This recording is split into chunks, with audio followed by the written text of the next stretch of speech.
अस्सलाम वालेकुम। मैं हूँ फैसल मोहम्मद और आप देख रहे हैं हमारा YouTube channel views of Faisal Mohammad. Pakistan में हालात बदस्तूर बिगड़ रहे हैं और आज आपने देखा होगा कि आर्मी चीफ ने एक पासिंग आउट परेड के मौके पर एक तकरीर उन्होंने की है। गो कि वो तकरीर तो एक नॉर्मल जो होती है परेड और पासिंग आउट के हवाले से, उसमें जो लोग जिनको असनाद दी जाती हैं उस हवाले से एक अहम होती है, लेकिन आज मुझे कुछ थोड़ा सा वो मुख्तलिफ नज़र आया क्योंकि एक तो उनका लहजा कुछ थोड़ा सा सख्त मैंने महसूस किया। गालिबन उसकी वजह ये थी कि अमेरिका में जो कुछ उनको इंस्ट्रक्शन मिली थी, जो मैंने कहा था कि वहाँ से इंस्ट्रक्शन मिलनी है और जो उसके बारे में बताता रहा हूँ, तो वो इंस्ट्रक्शन कुछ शायद गालिबन कुछ ज़्यादा सख्त तरीके से शायद उनको कहा गया है, या फिर कुछ मामला अभी एक दो दिन में पता लग जाएंगे, क्योंकि ज़ाहिर सी बात है, मैंने आपको कहा था कि जो रिजीम चेंज हुई है और उसके अंदर बैन अल-अक़वामी सारे मामलात हैं, तो वो उस पस मंज़र में ज़ाहिर है कुछ फिर इस्टेब्लिशमेंट की कुछ अपनी भी मामलात होते हैं कि वो चाहते तो हैं कि ठीक है भाई, कुछ इनके मफादात को देखा जाए, कुछ उनके मफादात को देखा जाए, लेकिन शायद हो सकता है कि कुछ मामलात जो हैं कुछ इस्टेब्लिशमेंट के जिसे कहते हैं ना कि मिजाज के कुछ मुआफ़िक़ नहीं थे। बहरहाल एक बात तो मैं आपको पहले बता चुका हूँ, इसी चैनल के ज़रिए वाहिद मैंने आपको बताया था कि अब पाकिस्तान का भारत के साथ कश्मीर के मामले के ऊपर कम से कम कोई इशू नहीं होगा, क्योंकि ये बात अमेरिका ने वाज़ी तौर पर कह दिया था कि भारत हमारा इत्तेहादी है। और मैंने आपको खुलकर बता दिया था कि जो बड़ी आइंदा जंगें होने जा रही हैं उसके अंदर भारत जो है अमेरिका का एलाय होगा, और लिहाजा अमेरिका नहीं चाहता कि आगे बड़ी जंगों में, आगे बड़े मार्कों के अंदर भारत को कहीं भी किसी किस्म से इस खत्ते के अंदर कोई ट्रबल दी जाए। ये मैं पिछले अपने व्लॉग्स में बता चुका हूँ और मैं अपनी इस खबर पे कायम हूँ। ठीक है जनाब, तो कश्मीर का हवाले से तो फ़िलहाल अभी आप भूल जाइए। और आज एक चीज़ और जो थी, आर्मी चीफ ने एक बात ये भी कही कि हम किसी जत्थे को या किसी को कोई इजाज़त नहीं देंगे। उसके ऊपर अजीब ही बात है, वो मुस्लिम लीग नवाज़ वाले बड़े खुश हो रहे हैं। वो कह रहे हैं कि जत्था जो है ये उधर की तरफ इशारा था, इधर वाले कह रहे हैं कि उधर की तरफ इशारा था। ये दोनों कह रहे हैं कि आर्मी चीफ लगता है कि किसी के साथ नहीं है। मतलब मुख्तलिफ़ किस्म की बातें जो हैं उनके बयान से निकाली जा रही हैं, लेकिन मेरा इसमें तज्जिया ये है कि आर्मी चीफ जो है ना इस वक्त वो जा रहे हैं, और शायद गालिबन जैसे मैंने कहा था कि प्लान तय है, लेकिन मैंने आपको ये बात कही थी कि अगर अचानक ही अगर कोई बड़ी बात हो जाती है इन बिटवीन, अगर एक दो हफ्तों के अंदर अगर कोई जंग छिड़ जाए, क्योंकि हालात बड़े ख़राब चल रहे हैं पीछे, तो कोई मामला आगे पीछे रिवर्स हो सकते हैं। लेकिन बहरहाल अपनी अपनी लोगों के उसको तरजीह पेश कर रहे हैं।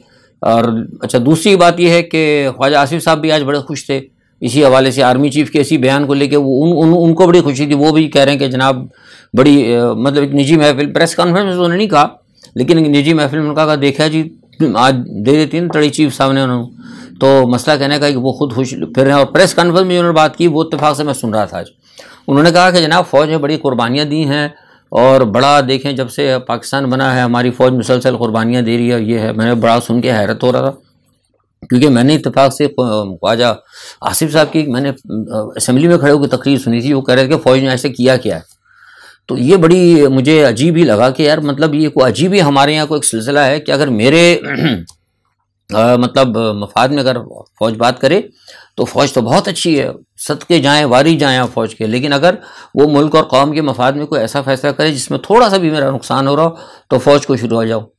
तो ये बुनियादी तौर पर एक जो आज आर्मी चीफ ने जो बात की ना पासिंग आउट परेड में, जो मैं कह रहा हूँ कि उनका गुस्सा ख़राब था, सॉरी गुस्सा था, मूड बड़ा ख़राब था, सॉरी गुस्सा तो खैर होते ही ख़राब है, लेकिन मूड बड़ा ख़राब था।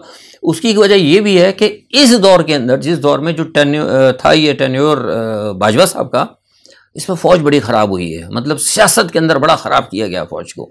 देखिए, मैं एक बात हमेशा से कहता रहा हूँ कि दुनिया में हर जगह है, कोई शख्स अगर ये कहता है ना कि इस्टेब्लिशमेंट का सियासत में किरदार नहीं होता, तो उसका मतलब ये है कि या तो वो झूठ बोलता है या वो मुकम्मल तौर पर लाइल्म है। हर जगह होता है, हर जगह होता है, तो बड़े से बड़े तरक्की याफ्ता मुल्क में होता है। लेकिन ये होता है कि कुछ उनकी आईनी मामलात होते हैं, आईनी हुदूद होती हैं, आईनी क़ुयूद होती हैं और उनको इतना डिस्कस नहीं किया जाता। हमारे यहाँ हर चीज़ को एक तो सबसे बड़ी प्रॉब्लम ये है कि हमारे यहाँ हर आदमी जो है ना अपनी जो है ना बाउंड्रीज़ को फ़ौरन फलांगने की कोशिश करता है।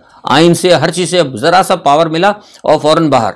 एक एसएचओ भी देख लें आप, उसको जब उसको पता लगता है कि मैं एसएचओ हो गया हूँ तो वो फिर आप देखेंगे वो उसकी जो वैसे तो अगर कोई उसने अगर किसी को पकड़ना होगा ना, अगर किसी को इंसाफ चाहिए होगा तो फ़ौरन कहता है जनाब ये हमारा बॉर्डर नहीं था, यहाँ हम आगे नहीं जाती तो वहाँ से फलां थाने की हदूद शुरू होती है। लेकिन जब उसका अपना मफाद होगा तो वो 6 थानों की हदूद छोड़ के जाकर कार्रवाई करके चुपके से आगे बैठ जाएगा और रोज़नामचे के अंदर तहरीर लिख कुछ और लिख देगा। तो ये जो है ना बुनियादी तौर पर ये नीचे से लेकर ऊपर तक जो है ना ये एक फिनोमिना जो है ना हमारे यहाँ तय हो गया कि अपनी काम जब होगा तो बहुत वाह, अब दूसरे के काम है तो बहुत ही ख़राब काम। तो ये असल में एक बुनियादी तौर पर एक ये वजह है जिसकी वजह से फ़ौज जो है ना इस फ़ौज को जो हमारे यहाँ सियासत में जितना ख़राब किया है ना, ये एक बहुत बड़ी बुनियादी तौर पर एक वजह है कि बहुत ज़्यादा हमें फ़ौज के ऊपर सियासत हुई। और मैं समझता हूँ कि आने वाले जो भी नए चीफ होंगे कम से कम उसको ख़त्म करेंगे। बल्कि हमने तो एक एडवाइस ही की है कि ये तरीका ही ख़त्म, वज़ीर आज़म से ये इस्तेग़ाक़ ही ले लिया जाए। मेरी तो एडवाइस है कि बिल्कुल नहीं होना चाहिए वज़ीर आज़म के पास इस्तेग़ाक़। फ़ौज का मामला है, एक डिपार्टमेंट है, फ़ौज अपना तरीका देखे, जो सीनियरिटी होती है, जो सही होता है, जिस हिसाब से फ़ौज जिसको बेहतर समझती है वो ठीक है, वो उनको लेके चलाएगी। क्योंकि सियासी मामला जब हो जाता है हमारे यहाँ तो फिर बहुत ज़्यादा काम ख़राब होता है। खैर ये तो एक उनकी प्रेस कॉन्फ्रेंस में बात थी और ये ख्वाजा आसिफ के ऊपर। अच्छा, दूसरी ऑडियो लीक्स वो फिर जनाब वो चल रहा है दोबारा, वो तीसरी आ गई, चौथी आ गई। वो ऑडियो लीक्स के हवाले से देखिए मैं आपसे कहता हूँ कि सारी की सारी मैंने तो बहुत पहले कह दिया था कि सारी वीडियोज़ जो हैं, ये ऑडियोज़ हैं, ये सारी एडिट हैं और उनके पीछे जो है साजिशें हैं, ये साजिशें इन्होंने कर रही हैं, सारी कॉन्स्पिरेसी है।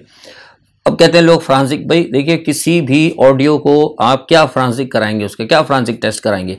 आपने अगर एक वीडियो ऑडियो आपने पकड़ी है कि भाई फलां आदमी कह रहा है कि ये काम कर लो, उसके बाद आप जाकर देख लें कि जो कुछ उसने ऑडियो में कहा है डजेंट मैटर, वो तो मैं आपसे कह रहा हूँ कि है टोटे, लेकिन चलिए हम कहते हैं इन टोटों को भी आप अगर सही मान लेते हैं तो आप ये देख लें कि अगर किसी शख्स ने अगर एक ऑडियो में कोई बात की है तो आप ग्राउंड में देख लें कि क्या जो कुछ उसने बात की है, जो उसने किसी को इंस्ट्रक्शन दिया है या किसी से इंस्ट्रक्शन लिया है, क्या ग्राउंड में आपको उस पर अमल दरामद नज़र आ रहा है। अगर नज़र आ रहा है तो फिर किसी फ्रांसिक की ज़रूरत नहीं। इसका मतलब है कि जनाब ये देखिए ये फ़लाँ ने एक ऑडियो में कहा था, ये हमने एक ऑडियो लीक किया, उसके अंदर लिखा था कि जी फ़लाँ को नौकरी से हटा दो और 3 दिन बाद उसको आप नौकरी से हटा दिएगा तो डेट मीन कि ये सही हो गया। लेकिन एक चीज़ है ही नहीं और आपने पता नहीं टोटे जोड़ लिए और कहीं से उसको कोई ग्राउंड रियलिटीज़ में उनका सबूत भी नहीं मिल रहा, फिर भी आप कह रहे हैं उसको फ्रांसिक टेस्ट कराओ। तो मैं समझता हूँ ये सिर्फ लोगों को और कौम को ना ट्रक की बत्ती के पीछे लगाने वाली बातें, ये एक दूसरे को सिर्फ गड़बड़ कर रहे हैं और एक दूसरे को टाइम गेन करने के लिए दोनों तरफ से मामला हो रहे हैं। कुछ इधर से भी कर रहे हैं, कुछ उधर से भी कर रहे हैं, लेकिन बहरहाल ये अफसोसनाक जो है ना ये मामला ये मुस्लिम लीग ने शुरू किया, ये उन्हीं की तरफ जाता है कि उन्होंने ये तूफान बदतमीजी शुरू की है। राना सनाउल्लाह की गिरफ्तारी का बड़ा शो था। सुबह मैं जब निकलने लगा तो मैंने देखा बड़ा वो टीवी पे चला था राना सनाउल्लाह, वो मैंने उसी वक्त कह दिया था, मुझे किसी ने पूछा था मतलब रब्ता करके, तो मैंने कहा जनाब कुछ भी नहीं होगा, राना सनाउल्लाह को कौन गिरफ्तार कर सकेगा, किसकी हिम्मत है राना, यानी बदउनवानों की हुकूमत के अंदर बदउनवानों को गिरफ्तार कर सकता, सवाल ही नहीं पैदा होता। मैंने कहा ये तब कुछ नहीं, थोड़ी देर में ख़त्म हो जाए। और वही वो आप देखें वो बेचारा जाके थाना सेक्रेटरीट में लोग बैठे रहे और उसके बाद भगा भू दिया। अच्छा, अब सूरत हाल ये है कि इमरान खान जो है ना पूरी भरपूर तैयारी करके बैठे हुए और उधर राना सनाउल्लाह भी तैयार हैं। लेकिन जैसा मैंने कहा था कि फ़ौज की तरफ से अभी तक इनको कोई ये बात वाज़ेह तौर पर कह रखी है कि भाई आपने कोई भी गैर कानूनी काम नहीं करना। वो कहते हैं कि भाई अगर अदालतों की तरफ से, अगर अदालतें कानून के मुताबिक अगर अदालतें कहती हैं किसी मुकदमे में आपको हैं तो ठीक है आप जाएँ और जाके गिरफ्तार करें, लेकिन अदालतों में जितने मुकदमे इमरान के खिलाफ तो सब ऐसे ही हैं, किसी की कोई बेस ही नहीं। अब वो कोशिश ये करें कि इस तरह कोई गड़बड़ हो, ये हड़बड़ाहट इसी चक्कर के अंदर गिरफ्तार करें कि जनाब नुक्से अमन का खतरा था। तो अब मसला ये है कि मैं इसी बात के लिए शुरू से कह रहा था और अभी बात मैं आपसे कहता रहा हूँ बार बार कि हमने तो कहा था इमरान खान को अगर कॉल देनी है तो आप हुकूमत कमज़ोर थी उसी वक्त कॉल दे देना था। मैं तो बार बार ये कहता रहा हूँ, आज भी मैंने किसी से मुझसे कहा था तो मैंने उनको कहा अब आपने देर कर दी। खैर चलें, अब जो भी जैसे वो मुनासिब समझते और लोग कह रहे थे सदर साहब, ये बात मैं कहता है कि बारहा मैंने कहा कि सदर साहब भी उलझा के इनको रखा हुआ था, सदर साहब ने भी इनको मुज़ाकरात के अंदर उलझा के रखा था। बड़े आपको वसूख से कह रहा हूँ, डजेंट मैटर कि सदर साहब उनके थे और मैं ये इनकी नीयत पे नहीं वो कर रहा कि उनकी नीयत ख़राब थी कि वो जानबूझ के, लेकिन उन्होंने उलझाया हुआ था। उसकी वजह ये कि जब इमरान खान को एक बात नज़र आ गई थी कि जिन लोगों ने हमें, जिनकी वजह से जिस करप्ट और बदउनवान हुकूमत को लाने की वजह से इस्टेब्लिशमेंट इस्तेमाल हो गई या इस्टेब्लिशमेंट ने कोई गलत काम कर दिया और उनको जनाब पूरी आसानियाँ मिलती जा रही हैं, उनकी हुकूमत आई जा रही है, कानून सारे चेंज हो रहे हैं, नैब तब्दील हो रही है, रिहाइयाँ हो रही हैं, सब कुछ हो रहा है, तो फिर इंतज़ार फिर किससे बातचीत करनी, मुझे बताया ना, बातचीत किससे करनी है। वो ऊपर से ठट तो नहीं आ रहा आसमान से बात करने वाला, तो ज़ाहिर सी बात है फिर कॉल मोहलत दे देनी चाहिए थी आपको, ताकि हम हुकूमत को समझने का मौका ना मिले। लेकिन इमरान के साथ भी कुछ लोग थे जो हुकूमत को कह रहे थे कि नहीं ठहर जाएं ठहर जाएं ठहर जाएं। अब पंजाब की जब हुकूमत आई थी, जो मैंने उनसे कहा था, जब सूबाई हुकूमत बनी थी पंजाब की, मैंने कहा बनते ही जैसे ही आप पंजाब में जीते थे उसके फ़ौरन बाद या तो आपको हुकूमत तोड़ देनी थी, या उसके फ़ौरन बाद ही आप अगर 5-6 दिन बाद आपने ऐलान कर देना चाहिए था, क्योंकि उस वक्त ताज़ा मामला था, सब कुछ आपके हाथ में था। चौधरी परवेज़ इलाही भी उस वक्त उनको उतना टाइम नहीं मिला था कि वो जोड़ तोड़ कर लेते, भाइयों से मिलते, आगे पीछे करते, या चौधरी ख़ानदान में सारी चीज़ें बताता रहा हूँ उन लोगों को पैगाम, लेकिन उसको भी उन्होंने कहा नहीं आगे चलने दे आगे चलने दे। अब चौधरी परवेज़ इलाही साहब कहीं लंदन में जाकर बैठे हुए, वो भी डिले कर रहे हैं। अब पूरी कोशिश ये हो रही है कि पंजाब गवर्नमेंट न्यूट्रल रहे। ये मैं आपको पक्की खबर दे रहा हूँ। ये अब आप देखें ना, ये कंटेनर आ रहे हैं, मैंने परसों भी कहा था अपने व्लॉग में, कंटेनर तो इस्लामाबाद में नहीं है, और दूसरे लोग भी कह रहे हैं, ये सारे के सारे पंजाब से ला रहे हैं। तो पंजाब की पुलिस क्या कर रही है, वहाँ पे देख रही है। इसका मतलब ये है कि कहीं ना कहीं जो है मामला कुछ इस्टेब्लिशमेंट के साथ जो है ना लोगों की बहुत ज़्यादा वाबस्तगी होती है, क्योंकि इस्टेब्लिशमेंट के बलबूते पर तो लोग सियासत करते हैं पाकिस्तान के अंदर।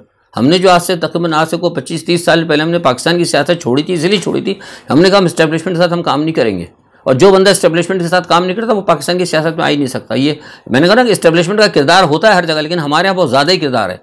खैर बहरहाल लोग बात में बीच में आ गई थी, तो कहने का मकसद ये कि ये सारा मामला है, और अब देखें क्या होता है। अब जो हमें जो भी पता लग रहा है वो ये है कि कह रहे हैं कि जनाब इलेक्शन की वो तारीख देने के चक्कर में है, वो कह रहे हैं कि मार्च में दे दें। भाई अगर देना है मार्च में तो दे दें मार्च में, अब क्यों मतलब उसको इतना वो डिले कर रहे हैं। आज इमरान खान साहब गए हैं, वो अपने मामला कर रहे हैं, आज वो DI में गए, उन्होंने लोगों में चेक वेक भी तकसीम की, और बहरहाल देखें क्या होता है। सूरत हाल जो है ना बड़ी टेंस है, सूरत हाल बड़ी टेंस है, किसी वक्त भी कोई भी मतलब कहीं से भी कुछ हो सकता है। और इमरान खान साहब मेरे ख्याल से शायद ईद मिलादुन भी कल है पाकिस्तान में, उसके बाद हो सकता है कल शाम को या हो सकता है परसों, किसी वक्त भी वो कॉल दे सकते हैं। अब उनके कॉल क्या है, वो इस्लामाबाद का घेराव करते हैं, क्या करते हैं, अभी तक हमारे पास तो उस किस्म की कोई इत्तला हमारे पास नहीं है। हमने कोशिश भी की थी बात करने की, लेकिन इस हवाले से अभी हमें पता नहीं लगा। लेकिन जहाँ तक मेरा ख्याल है, मेरा तजिया है कि वो पूरे पाकिस्तान में एक साथ कॉल देंगे, और मैं समझता हूँ कि यही तरीक़ेकार बेहतर होगा, क्योंकि मतलब अगर सारा सब कुछ उन्होंने इस्लामाबाद में जमा कर लिया तो ज़ाहिर है दूसरे तो सूबों में भी उनकी हुकूमत है ना, तो जहाँ जहाँ उनकी हुकूमत है सूबों में, वहीं पर जाके जो भी मरकज़ के जो इनके पॉइंट्स हैं, जो मरकज़ी हुकूमत के पॉइंट्स हैं, उन पर जाके काबू कर ले और उनको टोटल कंट्रोल कर लें, ताकि मरकज़ की हुकूमत बिल्कुल टोटल फ्लॉप हो जाए, और बाकी फिर उसके बाद जो जैसा वो उनकी प्लानिंग है वो कर सकते हैं। ये मतलब एक सियासी तरीक़ेकार। दूसरा हालात जो है पाकिस्तान के, मैंने इसी लिखा था कि आलमी हालात के साथ साथ चल रहे हैं। यूक्रेन की जंग जो है मज़ीद ख़राब होती जा रही है। आपको पता होगा वो क्रीमिया ब्रिज जो है इन्होंने उड़ा दिया यूक्रेन की आर्मी ने, और आर्मी ने क्या उड़ाया बल्कि उसके पीछे अमेरिका बहादुर का ही हाथ था।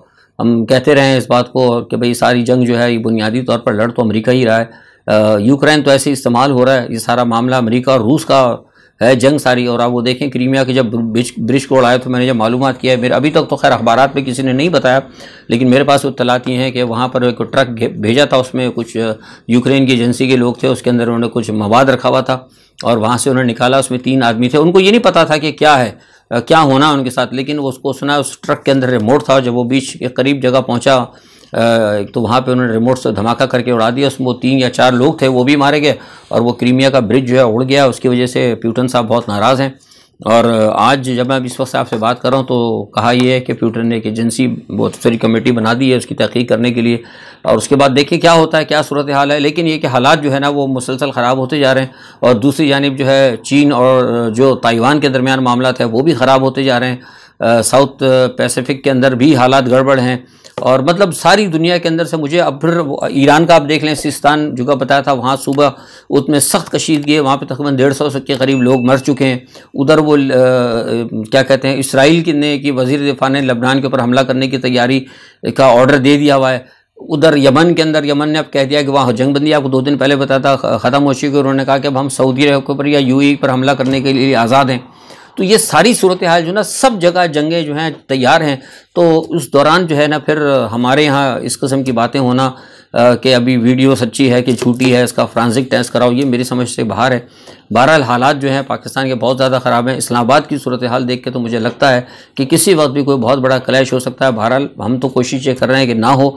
और अगर इमरान खान साहब ने तो बहुत पहले ये बात कही थी कि इमरान खान साहब को क्या असम्बलियाँ ना छोड़ें, असम्बलियाँ छोड़कर आप बड़ी गलती करेंगे। जो भी आपको मशवरा दे रहा है गलत दे रहा है, लेकिन नहीं माना गया। आज आप देख लें अदालत भी वही कह रही है। फिर हमने जब आया तो हमने उस वक्त कहा था जब आपके साथ धोखा गया, मैंने कहा कि जब आपने जलसे कर लिए, आपको याद है इसी प्लेटफॉर्म से मैं कहता कि जलसे बहुत कर लिए खान साहब ने, सारा पाकिस्तान खड़ा है, अचानक ही किसी जलसे की कॉल के दौरान उसी वक्त कहते हुआ जो आज जलसा हुआ, कह दो जनाब चलो जनाब आज से जो जहाँ पे कॉल तैयार है, सारा पाकिस्तान निकल पड़े।